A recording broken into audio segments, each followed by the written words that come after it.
ಸ್ನೇಹಿತರೆ, ಇವತ್ತಿನ ದಿನ ಮಣಿಕರ್ಣಿಕಾ ಎಲ್ಲಿದೆ? ಈ ಕ್ಷೇತ್ರ ಯಾವುದಕ್ಕೆ ಪ್ರಸಿದ್ಧಿಯನ್ನ ಪಡ್ಕೊಂಡಿದೆ? ಇಲ್ಲಿ ನೆಲೆಸಿರುವಂತಹ ದೇವಿ ಯಾರು? ಹಾಗೆಯೇ ಈ ದೇವಾಲಯಕ್ಕೆ ಸಂಬಂಧಪಟ್ಟ ಪೌರಾಣಿಕ ಕಥೆ ಏನು? ಶಕ್ತಿ ಪೀಠಗಳಲ್ಲಿ ಇದು ಯಾವ ರೀತಿಯಾಗಿ ಒಂದಾಗಿದೆ ಎಂಬುದನ್ನ ತಿಳಿದುಕೊಳ್ಳೋಣ.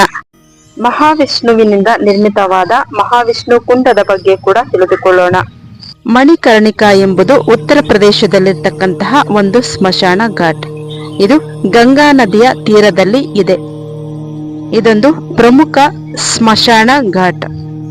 ಮೋಕ್ಷ ಪ್ರಾಪ್ತಿಗೆ ಅಂತ್ಯಕ್ರಿಯೆ ನಡೆಸುವುದು ಇಲ್ಲಿಯೇ.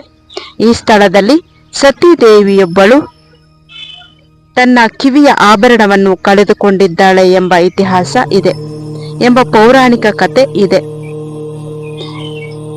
ಹಿಂದೂ ಧರ್ಮದಲ್ಲಿ ಪ್ರಮುಖ ಶಕ್ತಿ ಪೀಠಗಳಲ್ಲಿ ಇದು ಕೂಡ ಒಂದಾಗಿದೆ. ಪ್ರಮುಖವಾಗಿ ಇದೊಂದು ಶಕ್ತಿ ಪೀಠ ಮತ್ತು ಮೋಕ್ಷ ಪ್ರಾಪ್ತಿಗೆ ಅಂತ್ಯಕ್ರಿಯೆ ನಡೆಯುವ ಸ್ಥಳವಾಗಿದೆ. ಇಲ್ಲಿ ಮಣಿಕರ್ಣಿಕಾ ಕುಂಡ ಇದ್ದು ಇದು ಮಹಾವಿಷ್ಣುವಿನಿಂದ ನಿರ್ಮಿತವಾದಂತಹ ಕುಂಡ ಆಗಿದೆ. ಭಕ್ತರು ಇಲ್ಲಿ ಸ್ನಾನ ಮಾಡುವ ಮೂಲಕ ಪಾಪಗಳಿಂದ ಮುಕ್ತರಾಗುತ್ತಾರೆ ಎಂಬ ನಂಬಿಕೆ ಇದೆ. ಇಲ್ಲಿ ರತ್ನೇಶ್ವರ ಮಹಾದೇವ ನೆಲೆಗೊಂಡ